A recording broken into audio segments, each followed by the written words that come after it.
Man, oh man, that game was crazy. Roll the highlights.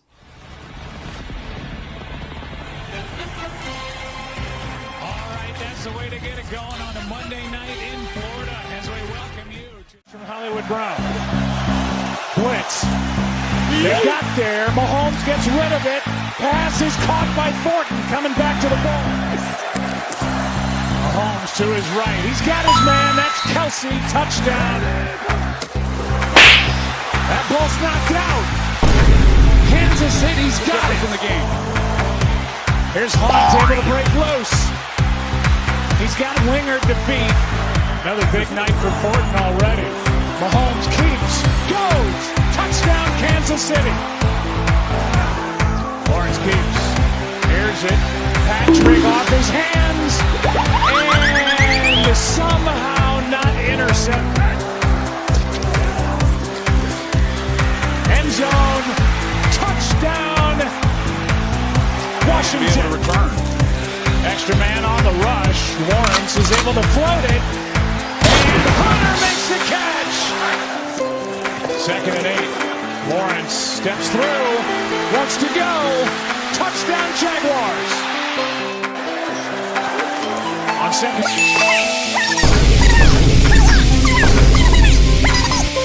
Pick 6. 2nd and 7. This is a pick going the other way, and it's McDuffie. Here is Hunt. Touchdown.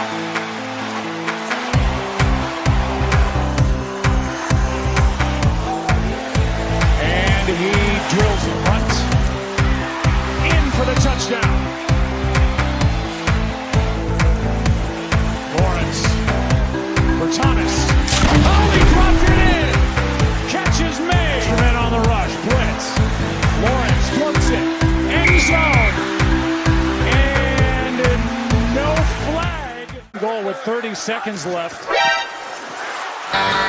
Lawrence goes down, has to get up, breaks a tackle, touchdown Jacksonville.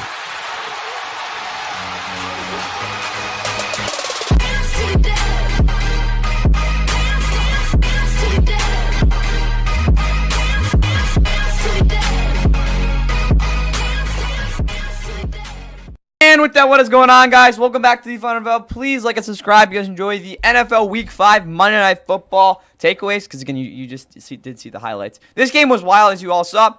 Jags ended up pulling off this one out of their butt. 31-28 was the final score. Chiefs fall at 2-3, only the second time ever they've had this record under Mahomes. That was back in 2021 when they had a bunch of issues going on. Honestly, though, I'm not as concerned about this Chiefs team as I was back then. I actually kind of overreacted then.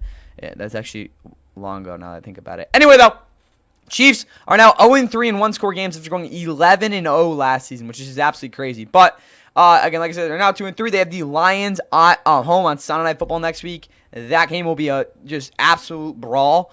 For the Jags, though, they have the Seahawks at home. That game probably will also be an absolute brawl. But they're now 4-1. It's their best start since 2007. They have not started out 3-0 better at home since 2006. This is a team that will be heading to London for Week 7. If I'm not mistaken, after that, they are on their bye week. So there is a chance, despite them playing two really tough teams the next 2 weeks, that they could be 6-1 going their bye week. Will that happen? I mean, I'd probably say they split those, but hopefully for the Rams side. But the Jags are looking very, very good right now. And again, they've just been able to pull these tough games, and their defense has been a huge part of it. For the Chiefs, though, Mahomes wasn't bad, but he had several plays where he just made crucial, and I mean crucial mistakes. Again, the interception, that was bad. It was again one of those phantom reads is probably the best way to put it, where he thought that was part of the progression when it probably should have been like the third one again, which is partly his fault and partly not. There were a couple of misreads as well downfield. He missed a couple throws downfield again, wasn't pushing the ball downfield really the way I wanted him to. But still, the numbers weren't bad. And on film tape, again, there were some definitely crucial plays where he should have been better, but these aren't massive issues for me. And I'm not too concerned. But again, we look at the Chiefs, they got to pull out these one-score games. Again, I don't think it's unsustainable to be 11-0 in one-score games, but I also think it's on the other spectrum, it's unsustainable to be 0-3. You're at some point you're going to win a one-score game. So Chiefs fans, if you guys, I wouldn't say you want to go 500 in one-score games, but again, if you are just a little bit better than 500 in that not that stat, in those scenarios, I think there's definitely a shot you still, again, are very, very good. But again, especially how this division's looking. Hey, I don't know, Denver's looking pretty hot, though.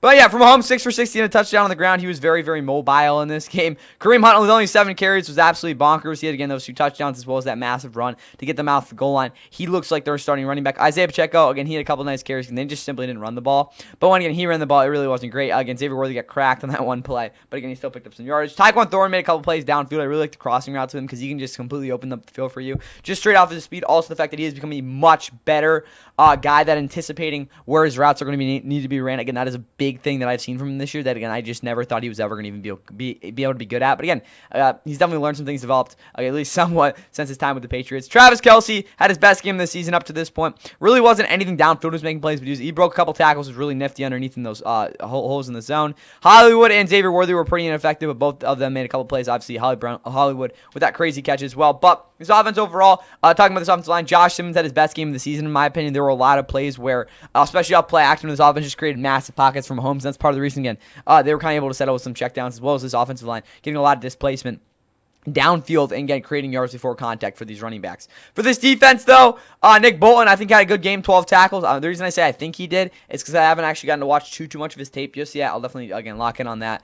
But anyway, Shamari Connor, 6 tackles as well. He was decent. Jalen Watson was not, but he did have a sack. Again, the secondary overall was just that overmatched. Brian Cook, I thought, forced that fumble on the goal line. I don't think it was him, though. Charles Menu, 4 tackles, was really good with that sack. He got a lot of pressure. Leo Chanel, again, is a very good player, obviously. George Karlaftis, I think he only had like 3 pressures and didn't really win at a rate that I think I would have liked. And also, again, there were definitely some like bizarre circumstances with him and Chris Jones on that missed tackle. But other than that, again, I think they did do a good job. Trent McDuffie with a pick as well. This defense wasn't exactly bad. There were just a couple times where they just bit themselves in the foot, and those lapses are inexcusable. For the Jags, though, Trevor Lawrence had his best game in years, in my opinion, just overall, and the fact that the way he controlled this game. This was the biggest Jags win in years as well. Again, if we keep that in mind. But Trevor Lawrence, 18-25, 221 touchdown pick. The pick, again, wasn't a good throw. But other than that, guys, downfield, he made a lot of nice plays. Again, you saw that throw to Travis Hunter. Again, he had 3 for 64. And also, again, big play to, not just Brian Thomas, but yeah, big play to Brian Thomas Jr. Those are throws that, again, you need from your franchise quarterback, and he made them in this game. So,